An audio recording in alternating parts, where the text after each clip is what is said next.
नमस्कार सभी को। आज हम लोग जो है YTM पढ़ेंगे, यील्ड टू मैच्योरिटी, जो आपका JIB का जो सब्जेक्ट है, accounting and finance for banker, उसका सेकंड टॉपिक है। YTM YTM मतलब क्या होता है आपका?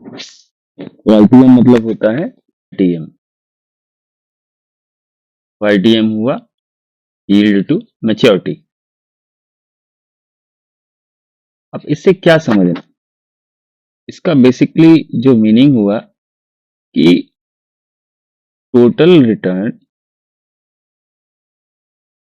of investor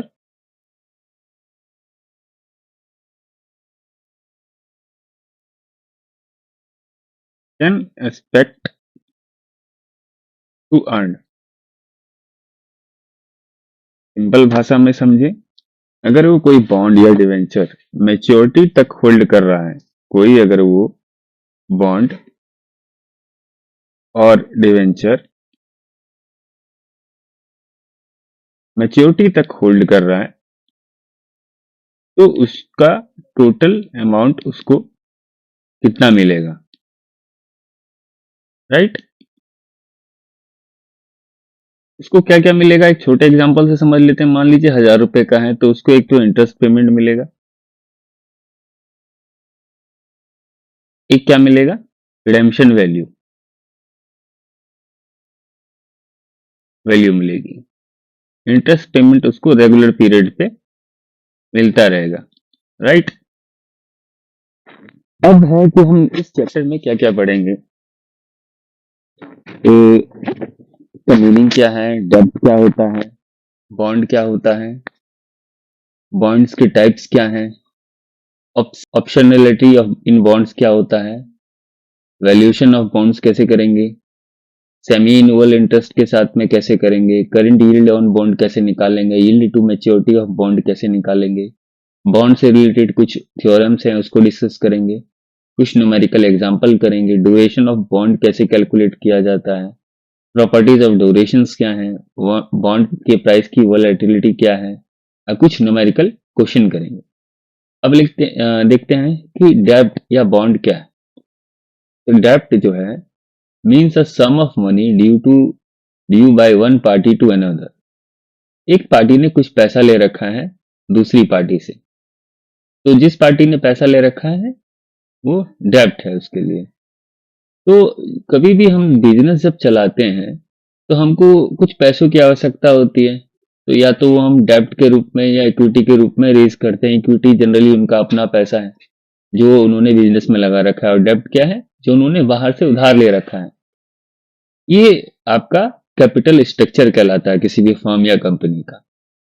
तो डेब्ट कैपिटल है क्या? डेब्ट कैपिटल में दो चीजें हैं, बॉन्ड हैं या डिवेंचर्स हैं, which are financial instruments that companies use to raise funds. अपने बिजनेस को चलाने के लिए उनको पैसा चाहिए, तो वो बॉन्ड्स या डिवेंचर्स के माध्यम से डेब्ट के अंदर में, डेब्ट स्ट्रक्चर के अंदर में फंड रेज कर सकती हैं। डेब्ट के कुछ फीचर्स हैं। फीचर्स क्या क्या है? No ownership right. No ownership right मतलब क्या है? डेब्ट जब वो डिवेंचर इशू करेगा कंपनी, तो एक वो सर्टिफिकेट की तरह रहता है जिसमें मेंशन होता है कि कंपनी एक्स ने वाई से सर्टेन अमाउंट ले रखा है, और वो after that particular time period उसको अमाउंट रिटर्न करेगा, और इन बिटवीन वो उसको रेगुलर इंटरेस्ट पेमेंट करता रहेगा। यहाँ पे दो इंपॉर्टेंट चीजें हैं नो ओनरशिप राइट में, कि bond holders do not get ownership in the company. दूसरा क्या है? They are creditor not share holders. Share holders का जो है कंपनी में राइट होता है, लेकिन जो डिवेंचर होल्डर हैं, बॉन्ड होल्डर हैं, उनका कंपनी में कोई राइट नहीं होता। दूसरा चीज क्या है कि फिक्स इंटरेस्ट पेमेंट, जिसको कूपन रेट भी बोलते हैं। बॉन्ड होल्डर या डिवेंचर होल्डर को फिक्स इंटरेस्ट पेमेंट जो है मिलता रहता है, जिसको इन अदर वर्ड्स में कूपन्स कहा जाता है। वो रेगुलर इंटरवल्स पे मिलता रहता है। मान लीजिए वो एनुअली है, सेमी एनुअली है, क्वार्टरली है, मंथली है, तो उनको मिलता रहता है। और कंपनी का चाहे प्रॉफिट हो या लॉस हो, उससे बॉन्ड होल्डर को कोई मतलब नहीं है। उसको रेगुलर इंटरवल पे वो कूपन इंटरेस्ट मिलता रहेगा। प्रिंसिपल पेमेंट, जब कंपनी जो है टेन्योर खत्म होने के बाद बॉन्ड होल्डर को वो पैसा वापस करती है तो उसे प्रिंसिपल पेमेंट रीपेमेंट कहा जाता है। अब देखिए लो रिस्क देन इक्विटी, ये लो रिस्क देन इक्विटी क्या हुआ, क्योंकि यहाँ पे बॉन्ड होल्डर के पास एक लीगल राइट है कि वो इंटरेस्ट रेगुलर पेमेंट पे रिसीव करता रहे और मैच्योरिटी पूर्ण होने के बाद उसे रीपेमेंट भी मिल जाए। अगर कंपनी डिफॉल्ट करती है तो बॉन्ड होल्डर जो है उस सर्टिफिकेट के अगेंस्ट में कंपनी पे लीगल एक्शन भी ले सकता है। पांचवा पॉइंट है अपना टैक्स बेनिफिट फॉर कंपनीज, जो बॉन्ड पे इंटरेस्ट कंपनी पे करती है उस पे उसको टैक्स बेनिफिट मिलता है, उतने अमाउंट पे उसको कम टैक्स देना पड़ता है। हम एक न्यूमेरिकल आगे जाके सॉल्व करेंगे जिसमें समझेंगे कि ये टैक्स डिडक्टेबल का मतलब क्या हुआ। और एक और चीज, जो इक्विटी शेयर होल्डर है उसको जो हम लोग डिविडेंड पे करते हैं वो टैक्स डिडक्टेबल नहीं होता है। इसमें कुछ टाइप्स हैं, सिक्योर्ड और अनसिक्योर्ड बॉन्ड्स। सिक्योर्ड बॉन्ड्स क्या होते हैं, जो कंपनी के असेट्स के साथ में लॉक होते हैं।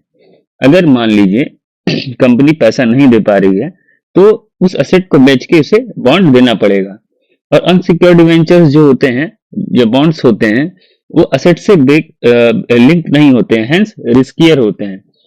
तो एक चीज इसमें और इंपॉर्टेंट देने वाली है कि जो सिक्योर्ड बॉन्ड का रेट ऑफ इंटरेस्ट होता है वो लेसर होता है in comparison to unsecured bonds. इसमें जो रेट ऑफ रिटर्न होता है वो हायर साइड में रहता है। अब बॉन्ड्स का जो लिक्विडिटी है वो हायर साइड में होता है क्योंकि वो आसानी से सेकेंडरी मार्केट में ट्रेडेबल है।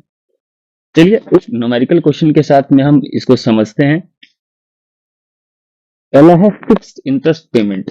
जैसे मान लीजिए फेस वैल्यू है, कूपन रेट है, टेन्योर है 10 साल का। तो देखिए फेस वैल्यू क्या होता है, तो जो भी डिवेंचर्स के सर्टिफिकेट पे मेंशन होता है कि वो इतना अमाउंट उसने डिवेंचर्स पे या बॉन्ड पे मेंशन होता है कि उन्होंने 100 रुपए एक्स से लिए, तो इन्होंने जो अमाउंट लिया वो फेस वैल्यू हुआ। वो जो रेट ऑफ इंटरेस्ट या पेमेंट उनको कर रही है 10% के हिसाब से 10 टेन्योर के लिए 10 सालों के लिए दे रही है। तो इंटरेस्ट हम लोग कैसे कैलकुलेट करेंगे, फेस वैल्यू इनटू में कूपन रेट इक्वल्स टू वो हर ईयर 10 रुपया उसको देगी। अब 10 रुपया उसको हर साल मिल रहा है और 100 रुपया जो है उसको 10 साल के बाद प्रिंसिपल रीपेमेंट हो जाएगा। चाहे कंपनी लॉस करे या प्रॉफिट करे, it must pay the 10 rupees interest annually.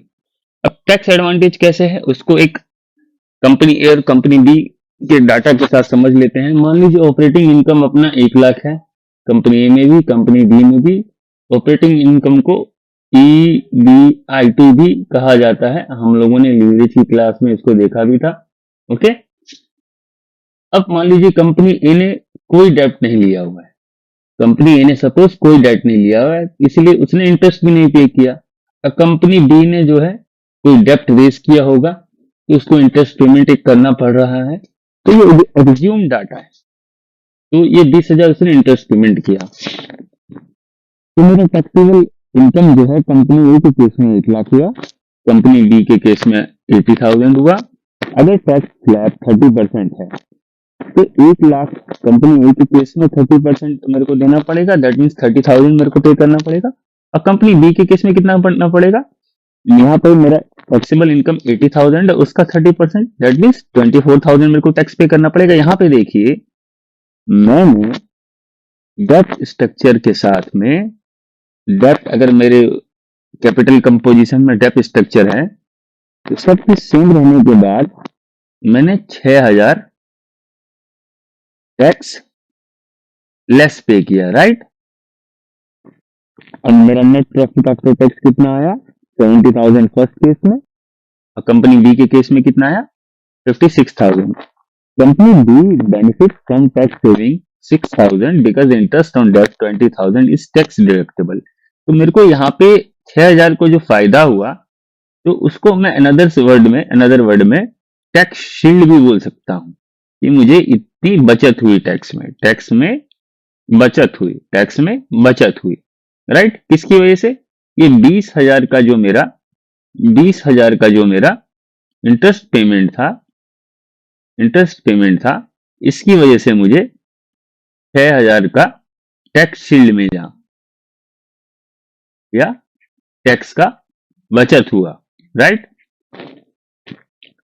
थोड़ा इसको डिटेल में देखेंगे। देखिए, numerical example with concept. Fix interest payment and principal repayment. Principal repayment क्या होता है? मैच्योरिटी के अमाउंट के टाइम पे जो आप उसको अमाउंट देते हैं मैच्योरिटी के टाइम पे, उसको रिडेम्पशन वैल्यू भी बोला जाता है। क्या बोला जाता है? Redemption value. आगे जाके जो इसके कीवर्ड्स हैं, face value, maturity value, market value, वो भी हम समझेंगे। तो देखिए, बॉन्ड में क्या क्या चीजें हैं हमने देख ली। एक तो फिक्स इंटरेस्ट पेमेंट करेगा वो रेगुलर इंटरवल पे, चाहे वो एनुअली हो, सेमी एनुअली हो, क्वार्टरली हो, मंथली हो। प्रिंसिपल पेमेंट मैच्योरिटी के टाइम पे उसको हो जाएगा।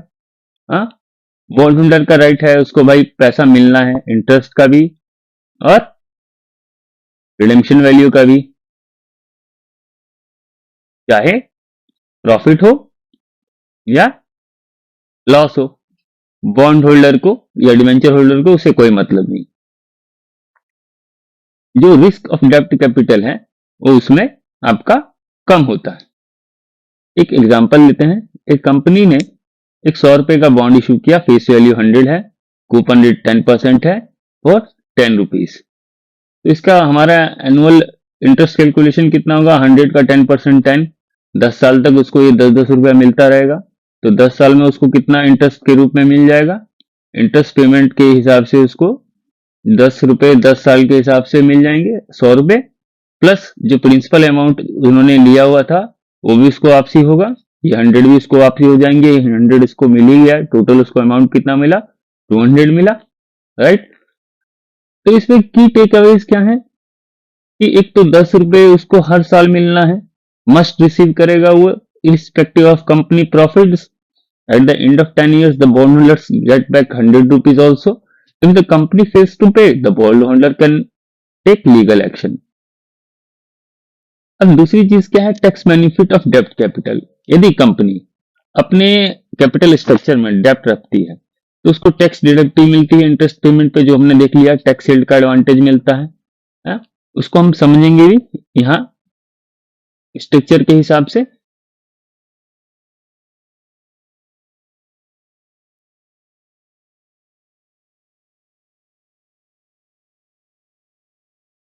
देखिए, दो कंपनियां हैं जिनका ऑपरेटिंग इनकम सेम है। कंपनी ए जो है ओनली इक्विटी फाइनेंसिंग से है। कंपनी डी जो है उसमें 2 लाख जो है लगभग में डेप्ट उन्होंने लिया हुआ है 10% पे। कॉर्पोरेट टैक्स रेट जो है 30% है। ऑपरेटिंग इनकम सेम रहा, ईबीआईटी सेम रहा। कंपनी में इक्विटी है तो डेप्ट का पेमेंट हम इंटरेस्ट का नहीं करेंगे। सेकेंड केस में उन्होंने 2 लाख लिया हुआ था तो उसका 10% 20,000 हुआ। टैक्सेबल इनकम मेरा कितना आया? 1 लाख कंपनी ए के केस में, 80,000 कंपनी बी के केस में। टैक्स 30% मेरा ए के केस में आया, बी के केस में 24 आया।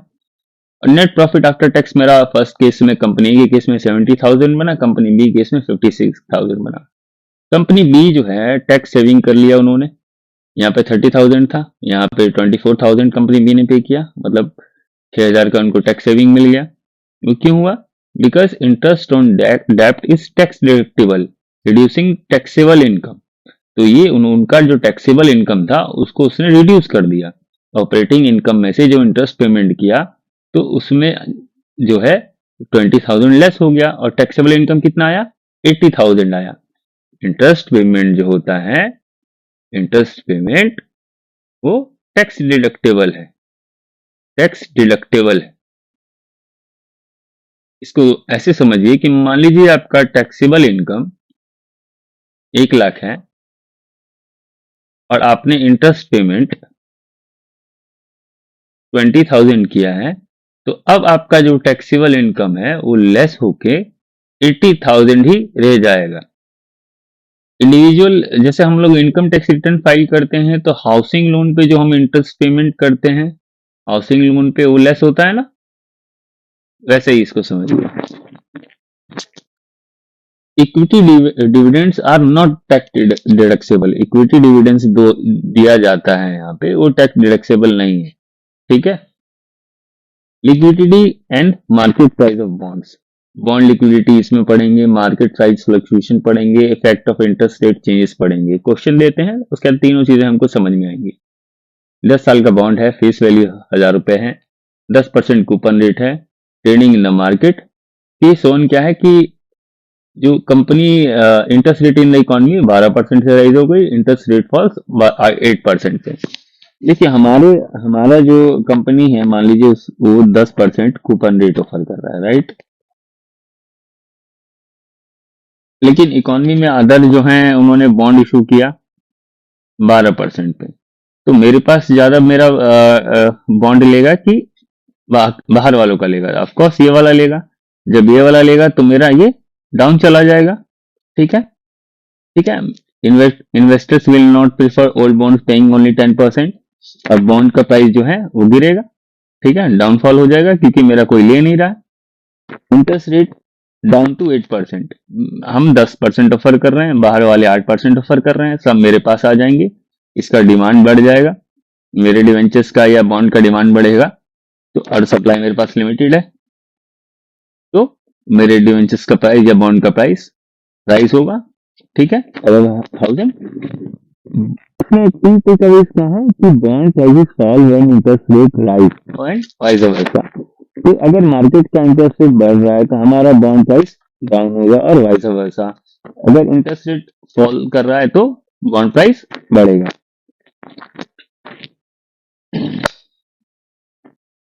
As the bond approach maturity, their price moves closer to the face value.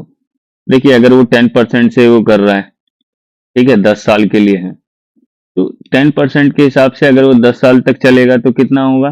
100 हो जाएगा, मतलब अपने फेस वैल्यू पे कोई चीज आ गई वापस।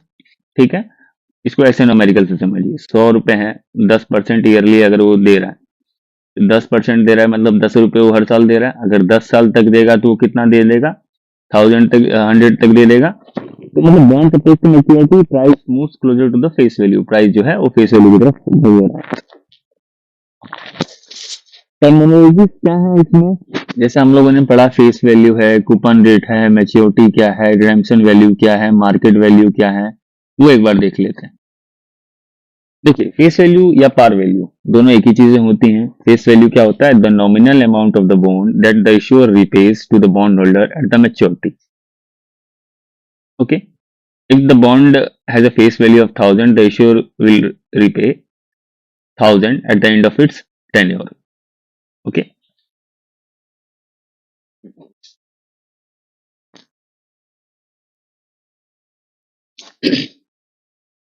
फेस वैल्यू को सिंपल लैंग्वेज में अगर समझे तो फेस पे उसके लिखा होता है अमाउंट। जैसे आप लोगों के पास एफडीआर होगा, एफडीआर पे होता है ना, 1 लाख का एफडीआर है, मैच्योरिटी होके 1 लाख 1.5 लाख हो जाएगा, और 7% पर या 8% पे, तो ये 1 लाख जो हुआ आपका फेस वैल्यू हुआ। 1 लाख क्या हुआ? फेस वैल्यू हुआ। मैच्योरिटी वैल्यू 1 लाख 1.5 लाख है मान लीजिए, तो इसको आप ये समझिए कि रिडेम्पशन वैल्यू है। ओके, ये कूपन रेट क्या है?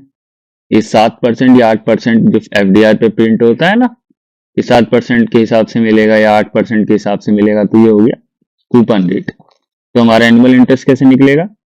फेस वैल्यू जो हमारा मान लीजिए 1 लाख मैंने माना था, उसका 8%, तो 8000 मेरा कूपन इंटरेस्ट निकल गया। यहाँ पे एक एग्जांपल भी है, फेस वैल्यू 1000 है, कूपन रेट 8% है, तो एनुअल इंटरेस्ट मेरा कितना आया? 80 रुपीज, राइट।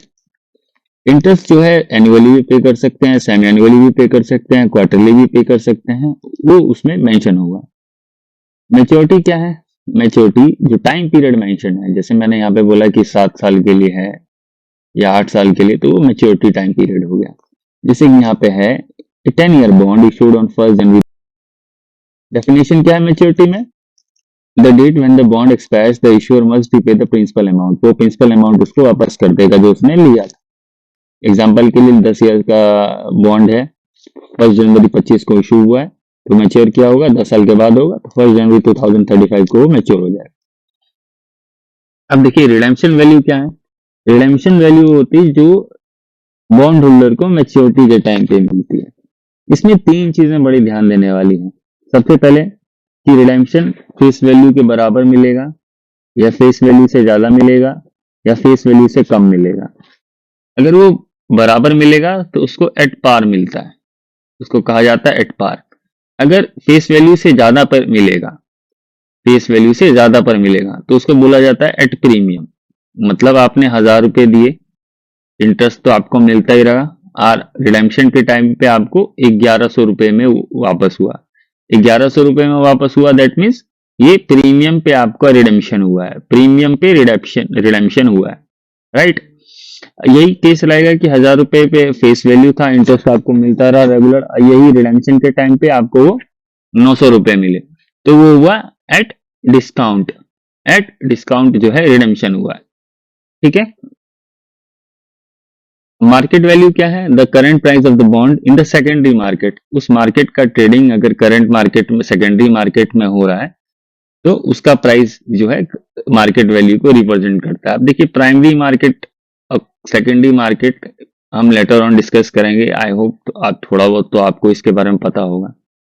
तो मार्केट रेट अगर बढ़ता है तो बॉन्ड का प्राइस गिरेगा, अगर मार्केट इंटरेस्ट रेट गिरता है तो बॉन्ड का प्राइस राइज होगा, ये हम ऊपर समझ चुके हैं। इसमें कुछ कैलकुलेशन में हम लोगों को कुछ चीजें ध्यान देनी है कि अगर लीप ईयर है तो हमको 365 डेज से कैलकुलेशन करना है। यहाँ पे एग्जांपल भी दिया हुआ है कि बॉन्ड वैल्यू 1000 है, कूपन रेट 8% है, 90 डेज का टाइम फ्रेम है, तो हमारा कितना आया 1000 8% multiply by 90 by 365 comes out to be 19.72 rupees, right. अगर 360 डेज का है तो हमारा 20 रुपये बनेगा। अगर 30 डेज के हिसाब से कैलकुलेशन करेंगे तो 3 महीना 90 डेज का बना तो भी हमारा 20 रुपये आएगा। Thank you for the class. आगे हम इसको और अच्छे से समझेंगे। बॉन्ड्स के जो टाइप्स हैं जो हमने यहाँ पे मेंशन किया हुआ है अपने उसमें कि टाइप्स एसोसिएटेड विद बॉन्ड्स, अगली क्लास में हम लोग उसको डिस्कस करेंगे। Thank you for the class.